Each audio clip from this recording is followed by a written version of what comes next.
What would you expect to happen if I climbed to the top of this building and jumped? I asked a group of students at a high school in Denver, Colorado. Would you expect to see me flap my arms and fly off toward the Rockies or splat on the sidewalk below? My point was to lead them to the understanding that there are certain absolutes that operate in our world, certain physical laws of nature which cannot be repealed or avoided. Some giggled, and some rolled their eyes in disbelief that I would even ask such an obviously stupid question. However, one intense young woman piped up, "Whatever you believe will happen is what will happen." Another student voiced support for that position, and even a teacher in the back of the room nodded her head vigorously in agreement. "Do you mean to say," I asked, "that if I simply believe hard enough or sincerely enough, then I can actually defy the law of gravity?" "Yes," she emphatically replied.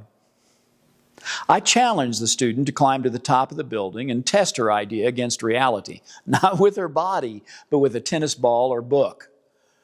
As bizarre as her position may sound to most Americans, it is a belief that is gaining acceptance not only on the fringes of our culture, but also among some leading thinkers of sciences.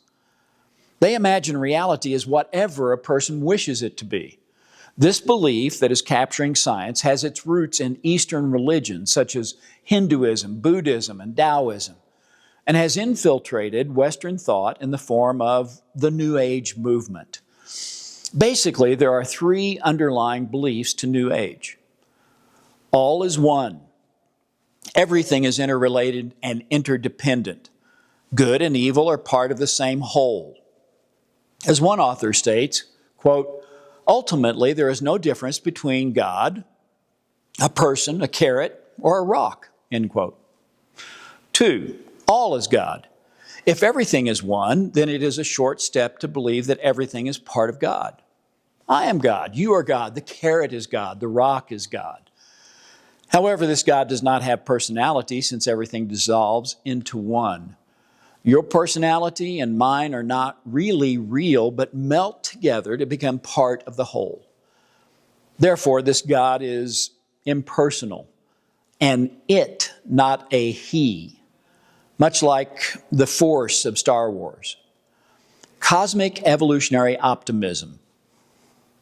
New Agers believe evolution has produced tremendous advances so far. Out of a primordial chemical soup mix evolved single living cells, which over eons of time produce the tremendous variety of life we see around us.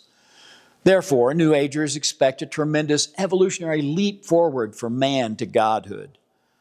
New Age leader Barbara Marx Hubbard and others expect a superhuman species which will be, quote, "as superior to present-day humanity as we are to the apes," end quote. So what if some people choose to believe in the New Age? Big deal. What has that got to do with science, you might ask? In the past, great scientists such as Isaac Newton and Johann Kepler viewed the universe not as having evolved, but as having been made by an all-powerful creator for a purpose. Therefore, there was order and design placed into his creation to be discovered by man. Under this system, scientists may not understand why the Creator designed his creation to operate the way it does, but they could understand how it works. They could observe and test and measure and draw conclusions about the world around them. In short, there was objective reality which could be studied. Therefore, great discoveries and advances resulted. Science did not develop and flourish in cultures dominated by Eastern thought, but only in one place, Western Europe. Why? Science writer Lauren Eiseley concludes that science, quote, "demands some kind of unique soil in which to flourish," end quote. And that unique soil, quote, "is the Christian world which finally gave birth to the experimental method of science itself," end quote. As historian Alfred North Whitehead points out, it did not mean that every scientist was a Christian, But because the general culture held a biblical view of the world, science flourished. It can easily be said, science is the legitimate daughter of Christianity.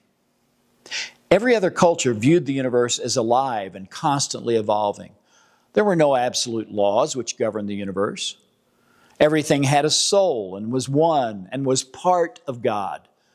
This is called pantheism.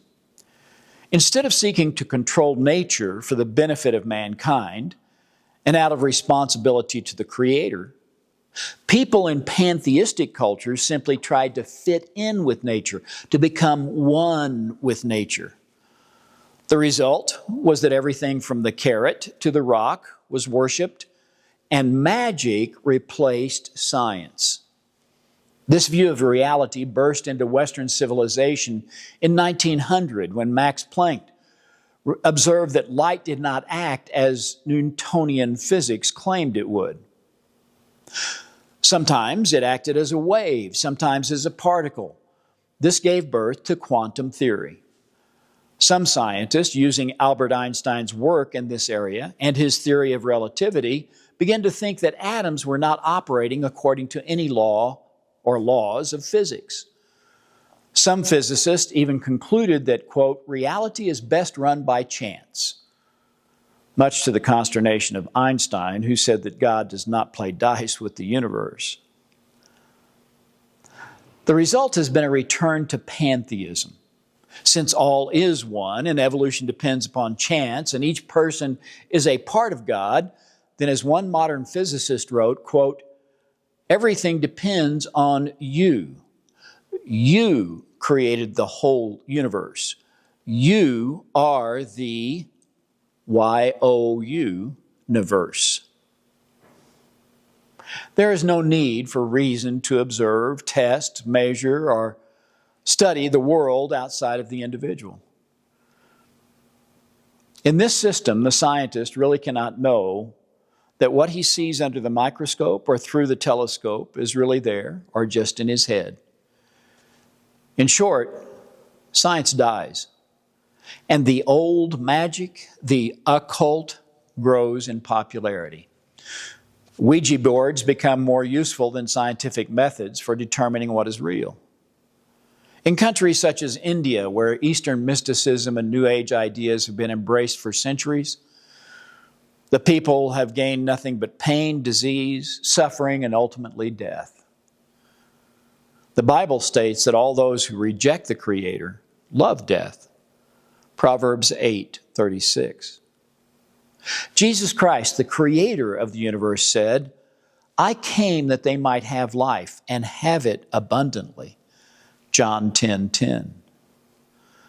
Scientists are taking a flying leap into the new dark age when they reject the light of the Creator and embrace evolutionary thought, New Age thought.